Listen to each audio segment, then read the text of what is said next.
Sanamkela Avalanche of Grace, gama lam ndithenjiwe emolweni. Sifunda kwincwadi kaSamuel wokuqala, isahluko sokuqala namhlanje. Sisakhuthazana ngokuthandaza singayeki. Sinomzekelo omhle ekusafuneka sifunde kuwo namhlanje phaya kwelabani. Umamwana, siyalazi ibali lakhe sonke. Umamwana umzekelo omhle womama owathandaza akayeka wada wayifumana impendulo yakhe. Phaya kukho utata okuthiwa utata uElikana, enamakhosikazi amabini. Omnye ke umamwana, omnye umama wawuMampenina.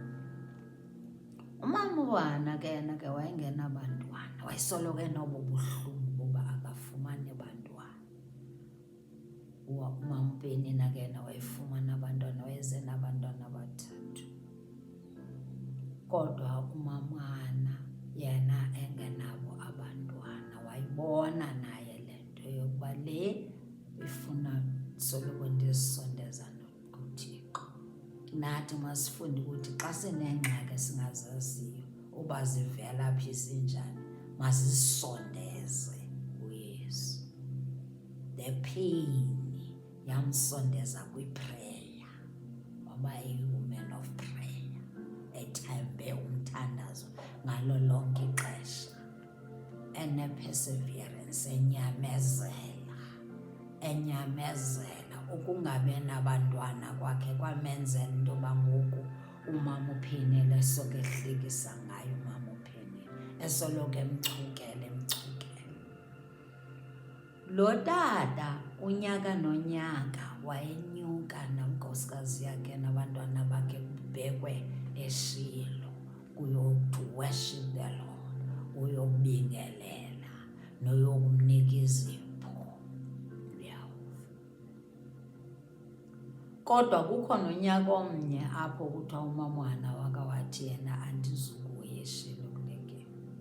Wasoloko ehamba nabo enobu buhlungu, wasoloko emthembile uThixo, esoloko esiya phaa emthandaza anikele.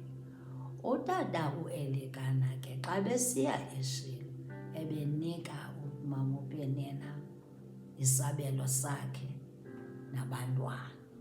Athi xa efika kumamwana amnike izabelo eziphindwe kabini, double portion.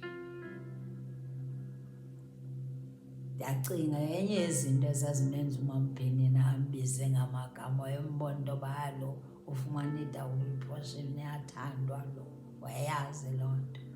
Esoloko ke ngoku embiza ngamagama, eloko emchukela. Kodwa umamwana engamphenduli, peaceful mama, ezixelele into yokuthi njena andizususa iphisi yam endiyiphiweyo nguThixo, ngoba nguYesu yedwa onephisi. Athi uThixo amandiphi iphisi mna ndihambe ndiyinike ooPhenina ndihambe ndiphendule, andizuphendula. Makathethe le nto afuna uyithetha ode onele. Nathi ke masifunde kanjalo into yoba singabe siphendula ooPhenina. Noba bakubiza ngawaphi namagama, awunguwe, uyalazi igama lakho.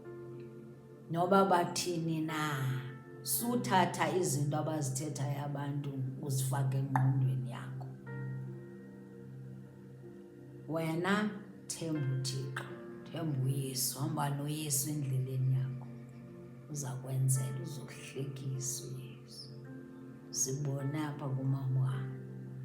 Umama uHana wazixelela ngemazana ethile kunyukwa kubhekwa eShilo. Wazixelela into yoba kufuneka ndiphumane nale pity party.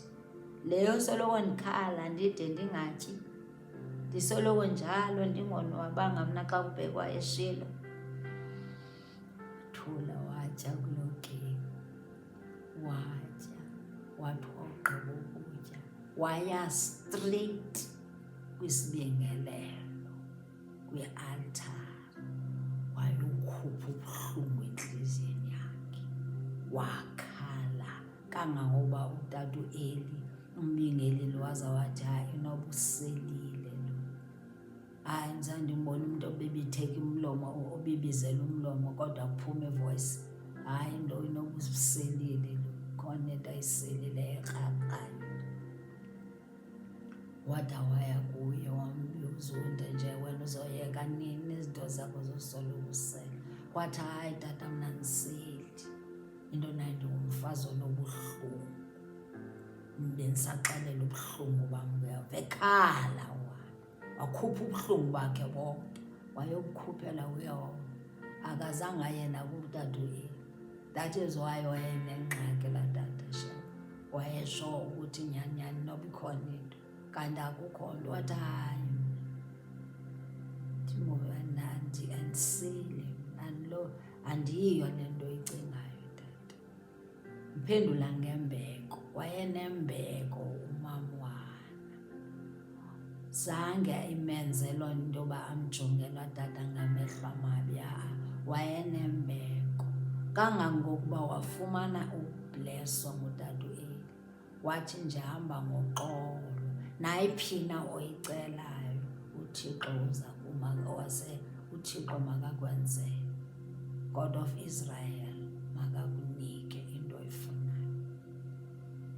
Kuthiwa umamwana oko wasuka apho akakaze waphinda waba nobuhlungu, waziva nje into yoba ndizifumene ii-blessings as a man of God, ndithithile ubuhlungu bam nanku kuYehova.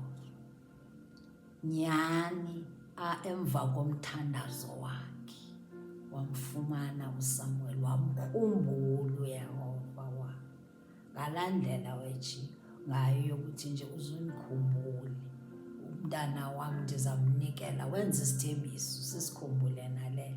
Wathi nje umntanam ndizamnikela kuwe, akasoze ndimchebene wena, uzohlala kuwe, uzosebenzela wena Yehova. Mthatha umntanakhe wamenza wangumnikelo kaYehova. Wasigcina uHana isithembiso. Izithembiso esizenzayo masizigcine, ngoba wathi umntana nethi akhule nje wamthatha wamsa utata uEli. Umntana wakhula umntana wangumprofeti.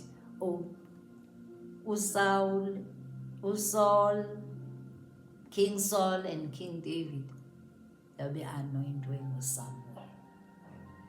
Nowakho uSamuel uyeza, ungakhali uqumbuze uqalekise. Owakho Samuel uza kuza. Kodwa endiyithanda kakhulu yokuthi umamwana wamfumana umntwana ongumprofeti. Andimazi ke abantwana bakamama uPenina uba babezintoni.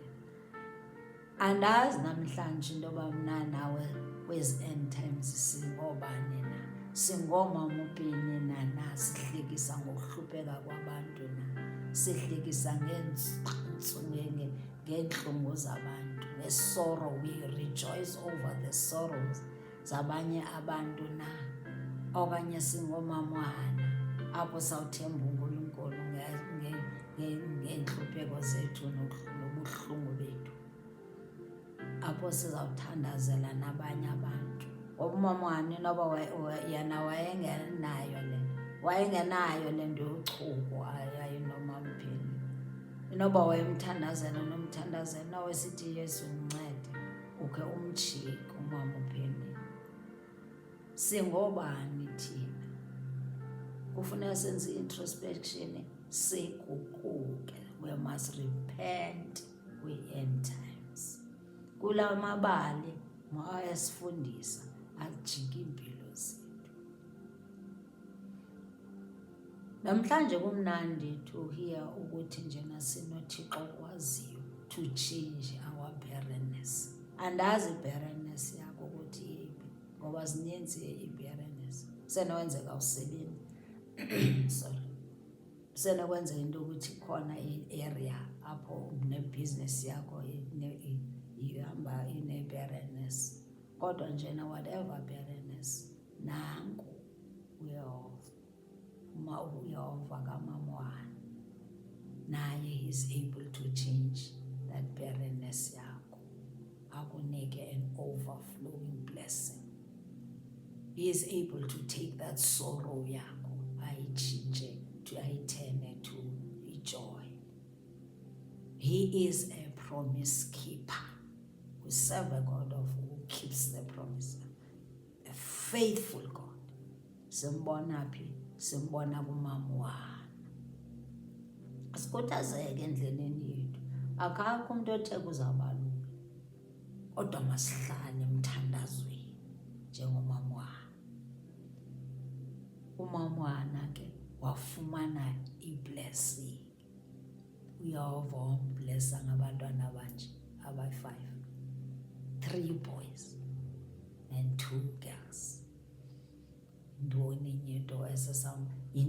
enye into ubani omnye umuntu onasihlukanisa noYesu? Ubani onosihlukanisa noYehova wethu? Themba lethu.